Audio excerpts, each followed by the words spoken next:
The Romans saw water as a substance divine, and fountains like this one right here were considered therapeutic and even holy, like a baptism, but with less of Jesus and more of other gods. Up until the 16th century, among Greeks and Romans alike, there existed a belief that soaking in water could balance your body's natural humors. Humors, by the way, were fluids mainly comprised of four basic substances: blood, yellow bile, black bile, and phlegm.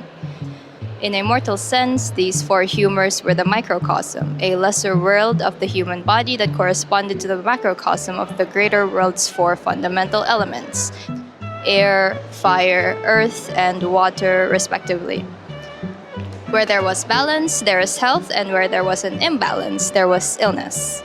Other than physical health, humors could also psychologically affect you in a way that your star sign also could. Blood was associated with a sanguine temperament, lively, enthusiastic, and sociable. Think air sign, hot and moist.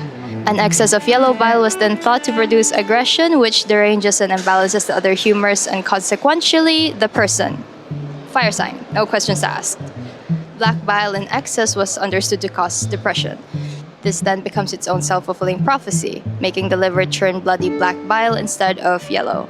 Basically, earth signs back then had no redeeming qualities, just depression and declining age.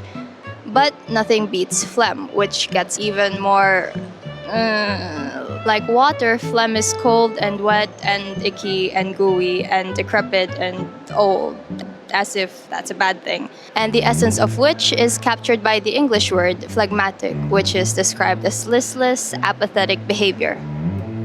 In the context of the humoral theory, which, by the way, was developed by the guy who the Hippocratic Oath was named after, every bodily fluid is created equal. No single humor is necessarily more important than the other. This suggests that health is the art of balance, not dominance. And if there's too much or too little of something like one humor, the entire system shifts and soon illness and diseases can emerge. Though it sounds fundamental to our inner truths of the well-being, no one's ever really done a proper clinical trial. This led to the prescription of water by simply taking a bath, or better yet, immersing oneself in it, when someone fell ill or some sort of imbalance, physically and mentally. These bodily fluids ultimately served as an indicator of one's own health and mana bars, as well as an added personality test until people discovered microbes. Before the 19th century, when germs weren't a thing yet, people commonly used to bathe with just water itself, if they ever bathed at all. Water wasn't about killing invisible pathogens that did not exist at the time, but about washing away grime, dirt, and sin. In ancient public baths, the same bath water was often used by hundreds of people in a single day, and physicians at that time still considered it to be therapeutic. When the water turned murky, it was thought to retain medicinal values. The rationale behind this was that the murk was just the water absorbing human energy and essence, enriching itself as a substance even further, like the concoction of human tea.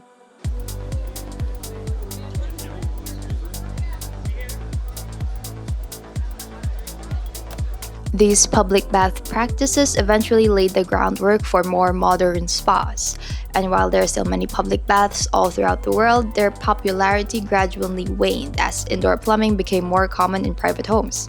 What started as a communal relaxation practice that helped make hygiene accessible to the public and the working class has now found its way to becoming a booking.com activity.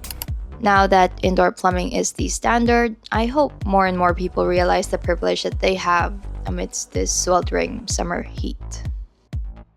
Post-19th century, water is regarded as part of a sterile solution rather than the basis of a spiritual one. But even that didn't stop water in its purest form from making waves in the wellness industry. It's just rarely served lukewarm. Hydrotherapy is the external or internal use of water in any of its physical forms for the aim of health promotion or treatment of various diseases with various temperatures, pressure, duration, and sites. Though its scientific evidence-based effects are not well documented despite the existence of proper clinical trials. Hot baths, hot springs, saunas, and jacuzzis have been recognized to help prevent heart attacks and strokes because the heat in these environments causes your blood vessels to dilate, which temporarily lowers your blood pressure. This then makes your heart work extra, resulting in a bigger, more forceful pump on each heartbeat to compensate. These hot baths could train your heart muscles to be stronger and be more capable, but it's just not for everyone. The main effect of lowering one's blood pressure can consequentially pose a specific risk to those who already have poorly controlled low blood pressure. Same goes for people with angina or unstable chest pain and other serious heart issues because low BP can make you feel dizzy and lightheaded. The recommended water temperature for everyone sits at 100 to 105 degrees Fahrenheit.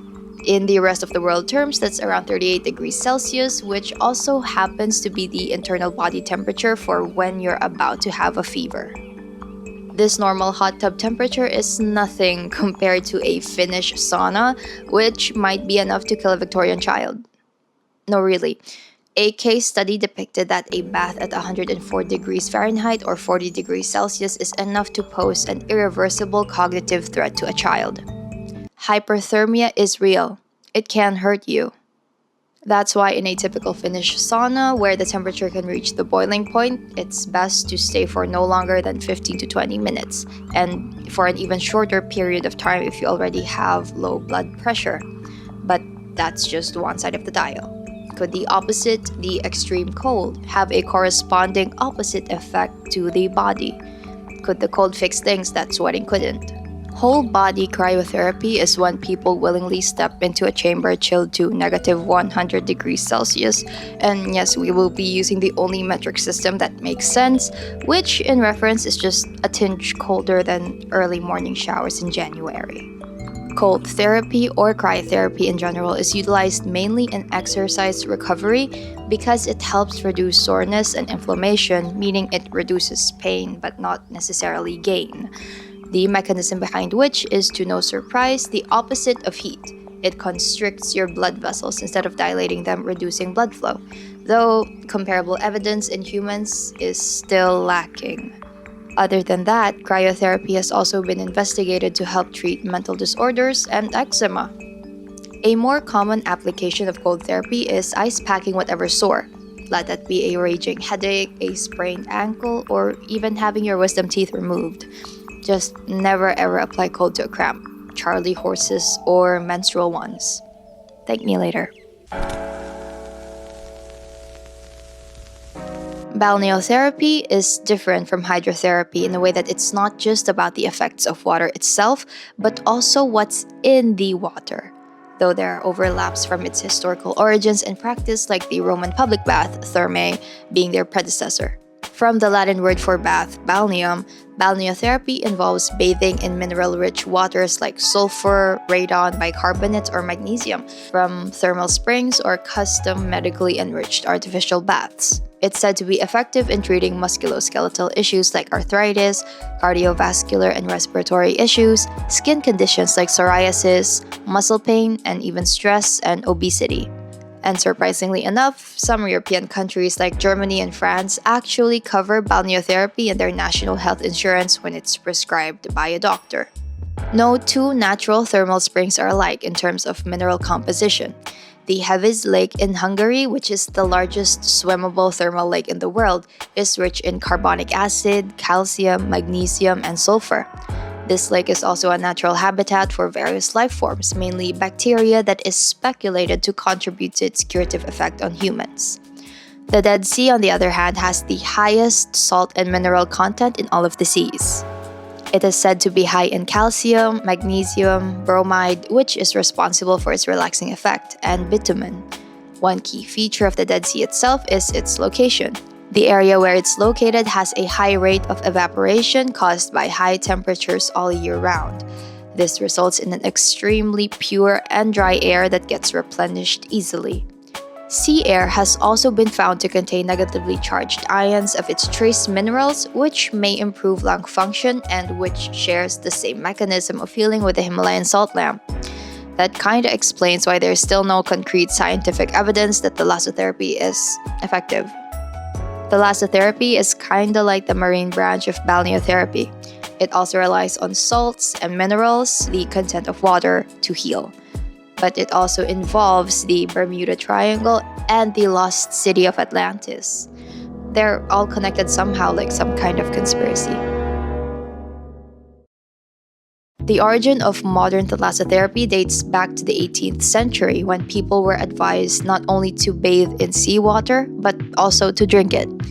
I personally only do the latter one occasionally, but not on purpose, just when I'm in too deep and a wave hits my face. Water, that same stuff we flush the toilet with, can also be the same substance that is healing.